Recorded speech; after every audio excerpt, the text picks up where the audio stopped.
नमस्कार मेरे प्यारे दोस्तों। आज आपका एक बार फिर से स्वागत है। जैसा कि आपको हम ज्योग्राफी पढ़ा रहे थे, ज्योग्राफी में हमने आपको पूरा ग्रह के बारे में बता रहे थे। ठीक है, कल हमने आपको पूरे ग्रह के बारे में बता दिया था, तो ध्यान दीजिएगा, एक बार फिर से देखिए। ये हमारा क्या बोलते हैं भैया, ये हमारा क्या है भैया, इसको क्या बोलते हैं, सूर्य। ठीक है, सबको समझ में आ रहा है कि नहीं, इसको सूर्य। अब सबसे पास के ग्रह जो चक्कर लगा रहे हैं उनकी बात किया जाए, क्या है, बुध। समझ में आया आपको, बुध। फिर उसके बाद क्या है भैया, शुक्र। समझ में आया, क्या है, शुक्र, बुध शुक्र। फिर क्या है भैया, पृथ्वी, बुध शुक्र पृथ्वी। फिर क्या है, मंगल। फिर क्या है, बृहस्पति, बृहस्पति। फिर क्या है भैया, शनि। फिर अरुण। फिर क्या है, वरुण। समझ में आया आपको भैया। ये 8 ग्रह हैं, बुध 1 2 3 4 5 6 7 8। बुध शुक्र पृथ्वी मंगल बृहस्पति शनि अरुण वरुण, इतना बता दिए थे। ध्यान दीजिएगा, सबसे नजदीक ग्रह कौन सा है, बुध, उसके बाद शुक्र, उसके बाद पृथ्वी, उसके बाद मंगल, उसके बाद बृहस्पति, उसके बाद शनि, उसके बाद अरुण वरुण ना। बुध शुक्र पृथ्वी मंगल बृहस्पति शनि अरुण वरुण। अब ध्यान दीजिएगा, हमने किन 2 ग्रहों के बीच में क्षुद्र ग्रह पाए जाते हैं, तो मंगल और बृहस्पति के बीच में क्या है भैया, ये क्षुद्र ग्रह पाए जाते हैं। इतना तो आपको समझ में आ गया, कल बताए थे। अब ये क्षुद्र ग्रह क्या थे, जो आपका डबल स्टार थियरी दिया गया था कि सूर्य 2 तारे थे, एक तारे टूट के सब बिखराव हो गया, तो बृहस्पति ग्रह के पास गुरुत्वाकर्षण के नाते ये वहां पे खींचा है। समझ में आया। अगर बृहस्पति ग्रह को वैक्यूम क्लीनर क्यों कहा जाता है, क्योंकि ये छोटे छोटे ग्रहों को खींच के रखा है, नहीं तो यही आके हमारे पृथ्वी पे धड़ाम धड़ाम धड़ाम बोलेंगे। समझ में आया आपको, पूरे आग लगा देंगे। तो ये ध्यान दीजिएगा, इतना समझ में आया। और किस ग्रह के पास छल्ले बन गए हैं क्षुद्र ग्रहों से, शनि ग्रह के पास क्या है, छल्ले बन गए हैं भैया। अब ध्यान दीजिएगा, नीला ग्रह किसे कहा जाता है, पृथ्वी को। शुक्र ग्रह पृथ्वी की बहन, ये सब कौन है, शुक्र, अभी बता रहे हैं इसको। अब ध्यान दीजिएगा, क्या बुध और शुक्र के पास कोई उपग्रह नहीं है, नहीं है।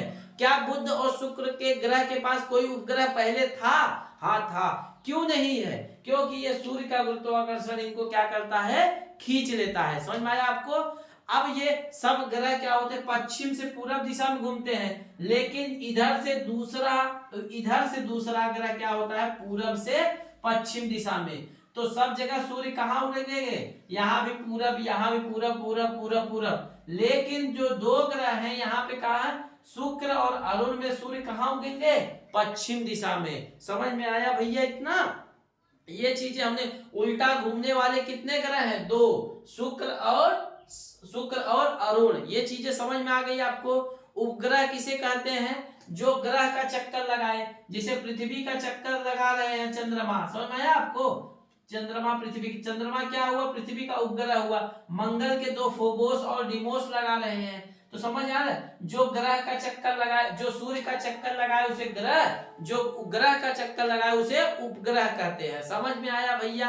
अब गोल्डीलॉक जोन क्या था, ऐसी गोल्डीलॉक जोन किसे कहा जाता है भैया, गोल्डीलॉक जोन वो कहा जाता था जिसमें सूर्य मतलब पृथ्वी के अलावा जिसमें रहने की संभावना हो, उसे गोल्डीलॉक जोन कहा जाता था। गोल्डीलॉक जोन पृथ्वी के अलावा कौन से ग्रह हैं जिसपे रहने की संभावना जताई जा रही है, तो मंगल ग्रह है। अब सूर्य से ये 4 ग्रह जो हैं अंदर है, इसको क्या बोलते हैं, आंतरिक ग्रह, आंतरिक ग्रह, इनर प्लैनेट, इनर प्लैनेट। समझ में आया आपको, इनर। और ये सूर्य से 4 दूरी पे है, इन्हें आउटर प्लैनेट कहते हैं, बाह्य ग्रह। समझ में आया।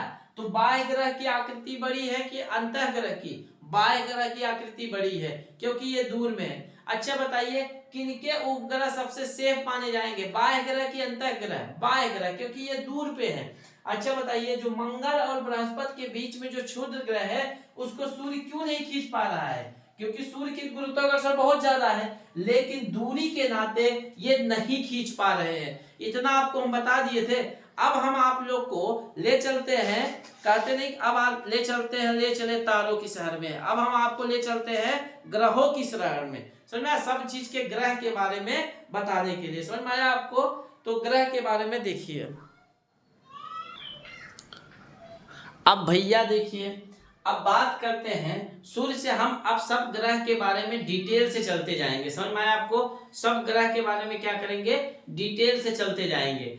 आते हैं हम बुध ग्रह के बारे में बात करते हैं। कौन सा भैया? जैसे देखिए सूर्य है तो बुध ग्रह है, तो बुध ग्रह पहला है ना भैया, बुध ग्रह। बुध ग्रह ध्यान दीजिएगा, इसको इंग्लिश मर्क्यूरी बोलते हैं, मर्क्यूरी,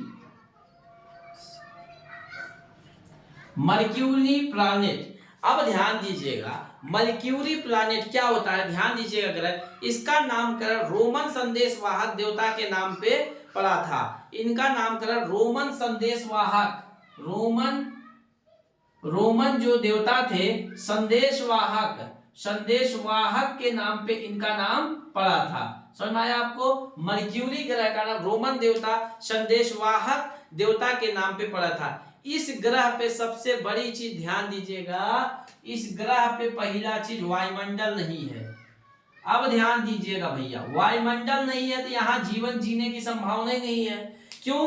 क्योंकि ध्यान दीजिएगा, आपको याद है सौर ज्वाला, जब सूर्य की किरणें आती हैं उस समय आपको हम बताए थे कि जो छल्ले से निकल आती हैं तो सभी ग्रह पे वो गिरते हैं। तो वो क्या होता है, फिर इसके बाद वो वायुमंडल नहीं रहेंगे तो डायरेक्ट गिर जाएंगे। हमारी पृथ्वी वायुमंडल है तो उसको वहीं पे खत्म कर देती है या बाहर फेंक देती है, भाग जा यहाँ से, यहाँ बताना। और फिर जो मंगल और बृहस्पति के बीच में क्षुद्र ग्रह है उसको तो खींचने का काम कर रही है सूर्य। तो ये अगर इस पे वायुमंडल नहीं, धड़ाक धड़ाक धड़ाक इस पे गिरती है। समझ में आया आपको? तो इस पे वायुमंडल नहीं है, किंतु यहाँ पे बहुत कम मात्रा में ऑक्सीजन पाई जाती है। तो यहाँ पे ऑक्सीजन की भी बहुत कम है, अगर आग भी लग जाए तो बुझेगा भी नहीं। समझ में आया आपको? तो यहाँ ऑक्सीजन की मात्रा बहुत कम पाई जाती है। यह सौर मंडल का सबसे छोटा ग्रह है, इसको नोट कर लीजिएगा भैया। दूसरा, सबसे छोटा ग्रह की बात किया जाए तो कौन है? बुध ग्रह है। तो सौर मंडल का सबसे छोटा ग्रह क्या है? बुध ग्रह है। समझ में आया? और सबसे निकट ग्रह क्या है? सबसे निकट भी यही है। सौर मंडल का सबसे छोटा और निकट भी ग्रह यही है। आपसे पूछा जाए कौन सा ऐसा ग्रह है जिसपे वायुमंडल नहीं है, तो शुक्र है, बुध है। फिर दूसरा सबसे छोटा ग्रह कौन सा है? ये बुध है। सबसे निकट का ग्रह कौन है? बुध है। ऐसा इसका कोई भी उपग्रह भी नहीं है, ध्यान दीजिएगा, इसका कोई भी उपग्रह भी नहीं है। हमने आपको पहले बोला था कि इसका शुक्र और इनका क्या किया, उपग्रह था कि नहीं? पहले उपग्रह था, लेकिन सूर्य के गुरुत्वाकर्षण के नाते सूर्य जब दानव स्तंभ जाता तो उसको खींच लिया। समझ में आया आपको? तो ये क्या हुआ, यहाँ उपग्रह नहीं। वायुमंडल न होने के कारण यहाँ उष्मा को रोक नहीं पाती। जैसे जब सूर्य की किरणें या हानिकारक जो भी आते हैं, वायुमंडल नहीं होने के नाते यहाँ पे, मतलब जो वायुमंडल नहीं होने के कारण यहाँ पे समझिए सब ये आते रहते हैं, किरणें आती रहती है। समझ में आया आपको? उष्मा रोक दे, जिसके कारण ध्यान दीजिएगा, वायुमंडल नहीं होने के कारण यहाँ का तापमान 420 और रात में 180 हो जाता है। दिन में तापमान 420 डिग्री सेंटीग्रेड दिन का तापमान बता रहे भैया। दिन का तापमान कितना हो जाता है? 420 डिग्री, और रात में -180 डिग्री सेंटीग्रेड। अब ध्यान दीजिएगा, जैसे अभी समझिए, इसको हम बता देंगे आपको कि कैसे यहाँ का तापमान इतना रहता है। दिन में 420, समझ रहे हैं आप? यहाँ आदमी अपने यहाँ नॉर्मल जैसे गर्मी में होते हैं तो 46 मतलब 50 मैक्सिमम जाता है, 50-55। यहाँ वही 420, -180, 0 डिग्री पे बर्फ जम जाता है, यहाँ पे 180। यहाँ पे अगर कोई गया ना भैया, एक बार बर्फ बन गए, दिन में बर्फ, रात में बर्फ, दिन में वो, रात में बर्फ, दिन में जला देगा, तो इसे लावा बन जाइएगा। समझ में आया आपको? लावा मैग्मा हो जाइएगा। यहाँ जीवन जीने की कल्पना भी नहीं की जा सकती है। तो यहाँ लगभग ध्यान दीजिएगा, अब यहाँ का तापमान परिवर्तन देखिए, तापांतर कितना होता है? 420 ये हो गया, 180 मतलब 600 होगा ना भैया। मतलब एक दिन में जो चेंजेस होता है 600 डिग्री सेंटीग्रेड, 600 मतलब तापमान में अंतर होता है। समझ में आया आपको? तो 600 होता है। यहाँ जीवन जीने की सबसे बड़ी चीज वायुमंडल ही नहीं है, तो जीवन जीने की कल्पना ही नहीं किया है। वायुमंडल न होने के कारण इस ग्रह पर सर्वाधिक उल्कापात होता है, उल्कापिंड गिरते हैं, जिसके कारण वहां बड़े बड़े गड्ढे, क्रेटर बन गए हैं। जिसे सबसे बड़ा क्रेटर जो कोरियस बेलियस है, कोरोलिस बेसिन है ना, Coriolis basin, Coriolis Coriolis basin. ध्यान दीजिएगा, अब ध्यान दीजिए भैया, यहाँ पे क्या है, सबसे पहले चीज तो वायुमंडल नहीं है। जब वायुमंडल नहीं है, यहाँ पे जो लावा होते हैं, उल्का पिंड होते हैं, जो बृहस्पति से, मंगल और बृहस्पति के बीच में जब सूर्य खींचता है वो ऐसे चलता है, आले चले किधर चले किधर चले किधर चले, अरे पृथ्वी पे, अरे पृथ्वी पे तो वायुमंडल है, नहीं मत जा भैया, पृथ्वी पे मत जा खाट में जाएगा। अब पृथ्वी से आया भैया आगे आगे, अरे बाप रे, यहाँ तो खाने लायक है भैया। चलिए किस पे, बुध ग्रह पे मजा लिया जाए। वो आके बुध पे धड़ाक से गिर जाता, जब धड़ाक से गिरेगा तो ऊपर से कोई चीज, तो वहां बहुत बड़ा बड़ा गड्ढा हो जाता है। उसी में सबसे बड़ा गड्ढा जो हुआ है कोरोलिस बेसिन, कोरोलिस बेसिन नामक गड्ढा किस ग्रह पे है, बुध ग्रह पे है। समझ में आया आपको, कोरोलिस बेसिन नामक गड्ढा किस पे है, बुध पे। वहां बहुत बड़े बड़े गड्ढे हैं, जब वहां वायुमंडल ही नहीं है तो वहां धड़ाक से गिर जाता, वायुमंडल होता तो रुकता, जैसे पृथ्वी पे है, वहां वायुमंडल नहीं, धड़ाक से गिर जाता है। तो सबसे बड़ा जो है गड्ढा क्या है, कोरोलिस बेसिन। किस पे गड्ढा है, बुध ग्रह पे है। समझ में आया आपको, बुध ग्रह पे सबसे बड़ा गड्ढा क्या है, कोरोलिस बेसिन। समझा, बुध सूर्य की परिक्रमा 88 दिन में पूरा करता है भैया। ये जो नाचता है ना भैया, ध्यान दीजिएगा, ये परिक्रमा जो करता है, परिक्रमा करता है, ये कितने दिन में करता है भैया, परिक्रमा 88 दिन में। परिक्रमा समझते हैं भैया, अरे परिक्रमा मतलब किसी चीज को घूमना ऐसे चारों तरफ, जैसे आप शादी में होते ना, शादी जब फेरा पड़ता है ना, समझे, वो आपकी परिक्रमा की जाती है। हाँ, पहला वचन ओम जीव, आप पत्नी के कहे में चलेंगे, चलिए पहला फेरा, पत्नी जहां भी जाएगी आप भी साथ दीजिएगा, दूसरा फेरा, तीसरा फेरा, चौथा फेरा, नमः स्वाहा। तो जो 4-7 फेरा होते हैं ना अग्नि का, उसी को कहा जाता है आग की परिक्रमा करते हुए आप शपथ लीजिए या वचन दीजिए। तो वचन नहीं देते कि मैं आपका पूरा जीवन साथ निभाऊंगा,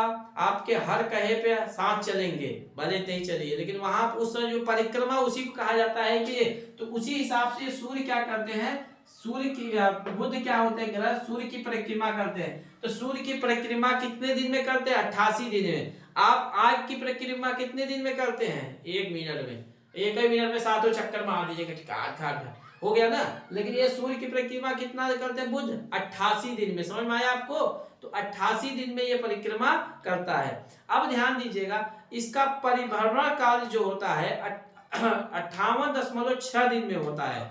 समझ में आया, परिभ्रमण काल,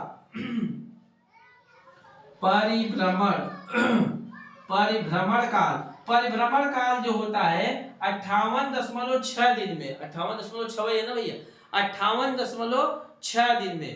अब 58 परिभ्रमण समझ रहे हैं, जैसे देखिए ये हुआ, देखिए ये हुआ परिभ्रमण, अपने ही अक्ष पे घूमना, तो मतलब ये कितने दिन में, 58.6 दिन में होता है। समझ में आया भैया, ये चीजें समझ में आ गई बुध। ये पृथ्वी के आकार से, ध्यान दीजिएगा भैया, मेन चीज ये है, ये पृथ्वी के आकार से 18 गुना छोटा है। कभी कभी पूछा जाता है, पृथ्वी के आकार से 18 गुना छोटा है, कितना भैया, पृथ्वी के आकार से 18 गुना छोटा है। एक बार बुध ग्रह के बारे में फिर से जान लीजिए, यह रोमन संदेशवाहक के नाम पे पड़ा था। यहाँ पे वायुमंडल नहीं है, सबसे छोटा निकट ग्रह है। यहाँ उपग्रह नहीं है, उपग्रह पहले था लेकिन सूर्य ने खींच लिया। यहाँ दिन का तापमान 420 -180 होता है, तापांतर बल्कि 600 का अंतर होता है। यहाँ पे उल्का पिंड के नाते कोरोलियस बेसिन नामक गड्ढा बन गया है। यहाँ पे परिक्रमण काल जो होता है, सूर्य के चक्कर कितने दिन में लगाता है, 88 दिन में लगाता है। परिभ्रमण काल 58.6 दिन में होता है और परिक्रमा 88 दिन में होता है। पृथ्वी के आकार से यह 18 गुना छोटा है। अब आ जाइए भैया, शुक्र की बात करते हैं, शुक्र ग्रह की बात करते हैं।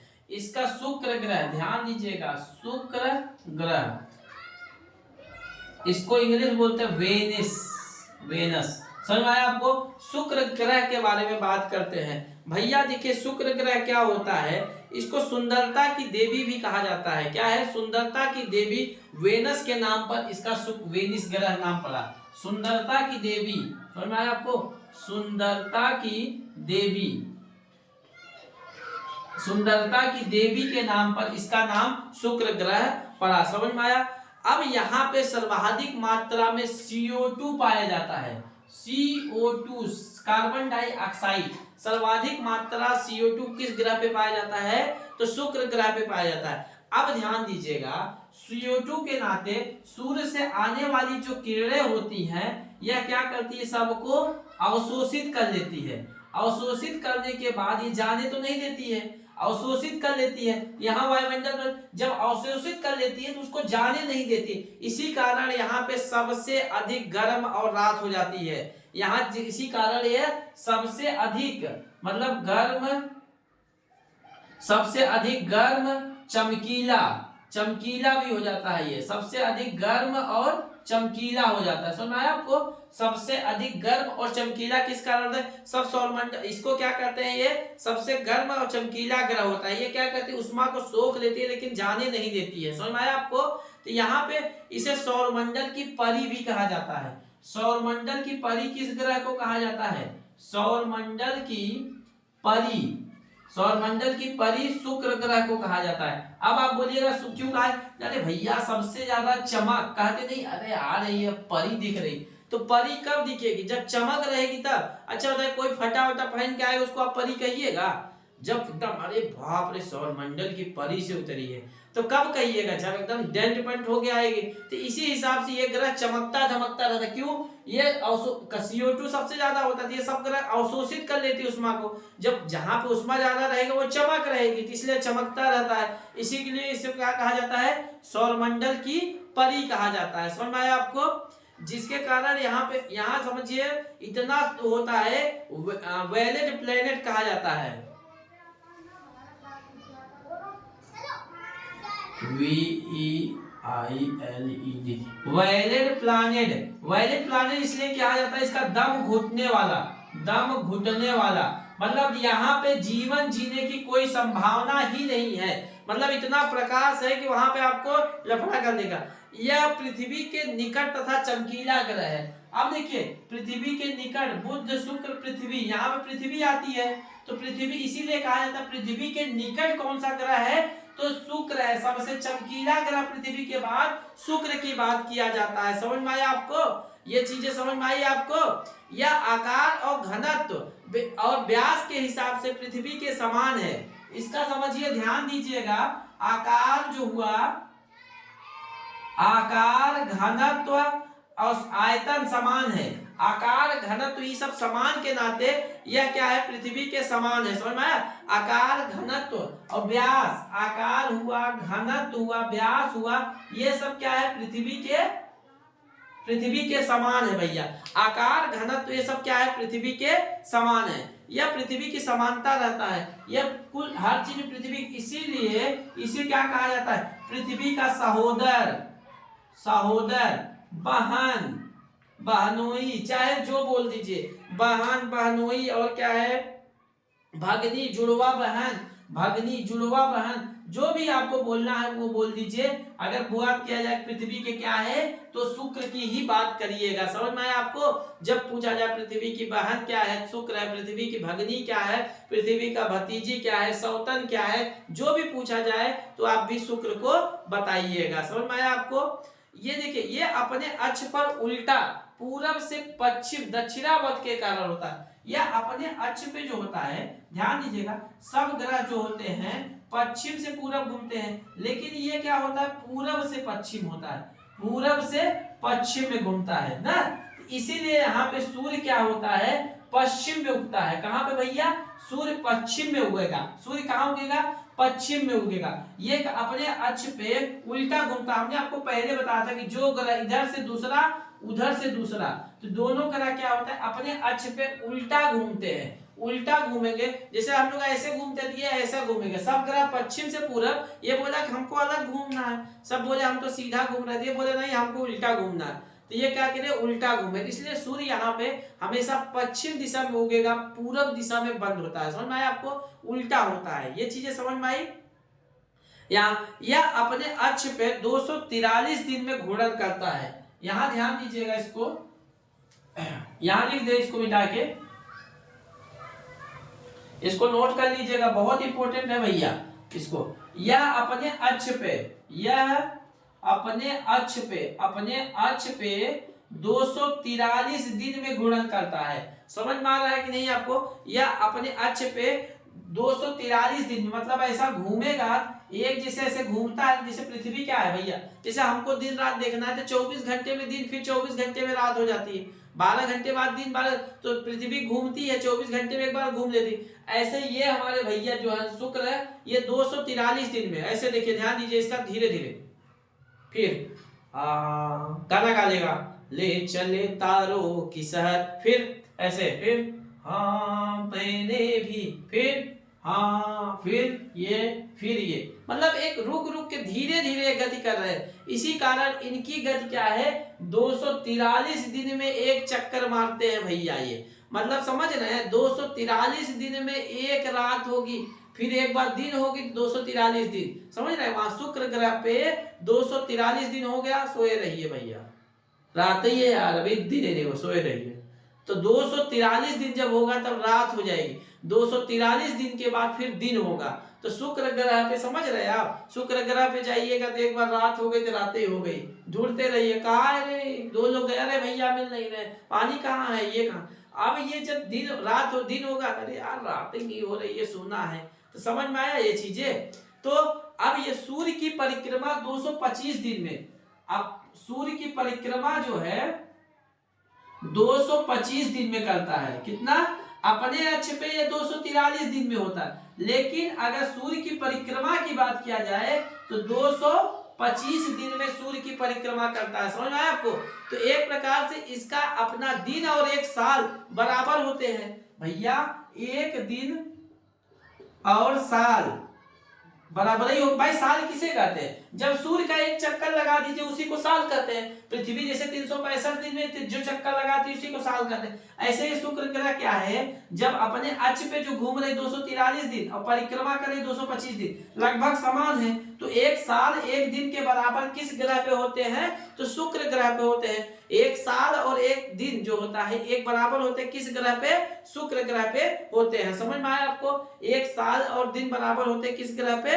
सूर्य पे। इसका घूर्णन और प्रकीर्णन ध्यान दीजिएगा, इसको बोलते हैं घूर्णन और इसको परिक्रमण। तो घूर्णन और, ध्यान दीजिएगा इसको, घूर्णन और परिक्रमण, परिक्रमण क्या होते हैं? बराबर होते हैं। तो किस ग्रह पे घूर्णन और प्रकीर्णन बराबर होते हैं? तो शुक्र ग्रह की बात किया जाए तो घूर्णन और प्रकीर्णन क्या होते हैं? बराबर होते हैं। यहाँ एक दिन एक वर्ष के बराबर होगा कि नहीं? अरे भैया जब ये देखिए एक दिन एक वर्ष, मतलब एक जब ये चक्कर लगा रहा है तो एक दिन में एक चक्कर लगाना चाहिए, लेकिन 243 और एक वर्ष में, तो घूर्णन शुक्र ग्रह पे एक दिन एक वर्ष के बराबर होता है। अब बुध और शुक्र पे उपग्रह नहीं है, हमने पहले बता दी, इसके उपग्रह को सूर्य खींच लेता है। शुक्र ग्रह के वातावरण में सल्फ्यूरिक अम्ल अधिक मात्रा में पाया जाता है। इसके वातावरण में ध्यान दीजिएगा, इसको नोट कर लीजिए, सल्फ्यूरिक अम्ल, सल्फ्यूरिक अम्ल H2SO4 कहा जाता है, ये सबसे अधिक पाया जाता है। समझ में आया आपको ये चीजें? अब ध्यान दीजिएगा एक चीज आप समझिए, एक आपके क्वेश्चन में बहुत पूछा जाता है, भोर या साँझ, साँझ या भोर का तारा, साँझ या भोर का तारा किसे कहा जाता है? पूछा जाता है ना, साँझ या भोर का तारा, भोर का तारा। अब ध्यान दीजिएगा भैया, आप समझते जाइए, साँझ या भोर का तारा प्रकाश कम रहता है, साँझ या भोर के समय प्रकाश, इसी कारण सूर्य का जब प्रकाश आता है बुध और शुक्र ग्रह से, ध्यान दीजिए इधर, ये क्या हुआ आपका? शुक्र हुआ, सूर्य हुआ, सूर्य हुआ ना, ये बुध हुआ, ये शुक्र हुआ, सॉरी ये शुक्र हुआ ना।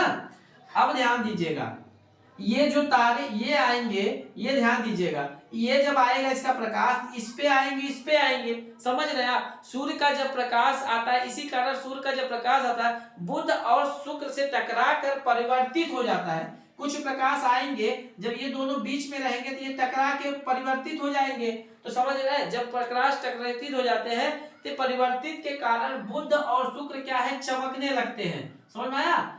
चमकने लगते हैं कि नहीं? चमकने लगते हैं। इसीलिए ये भोर और बुध में जो, जब भोर में या साँझ में जो चमकते हैं, इन्हीं लिए चमकते हैं। अब ध्यान दीजिए, बुध और शुक्र दोनों को भोर का तारा कहा जाएगा, बुध और शुक्र को। अब हम शुक्र को क्यों कहते हैं बुध शुक्र, इसके बाद हमारी पृथ्वी है, तो हमको पृथ्वी से ये चीजें दिख जाती है, इसीलिए हम शुक्र को भोर या तारा। लेकिन आपको जो बड़े एग्जाम हो जाएगा तो उसमें आप बोलिएगा बुध और शुक्र दोनों भोर का तारा है। हम शुक्र की इसलिए बात करते हैं कि पृथ्वी से नजदीक है, हमको यहाँ से दिख जाता है, इसीलिए हम पृथ्वी शुक्र को भोर का तारा कहते हैं। जब इसका प्रकाश आता है तो यहाँ से टकरा के वापस होता है, इसी कारण ये चमकने लगते हैं, तो पृथ्वी से हमको दिखता है। शुक्र हमारे नजदीक के नाते हम शुक्र को आसानी से दिख जाता है, इसीलिए हम इसको कहते हैं साँझ या भोर का तारा। समझ में आया भैया?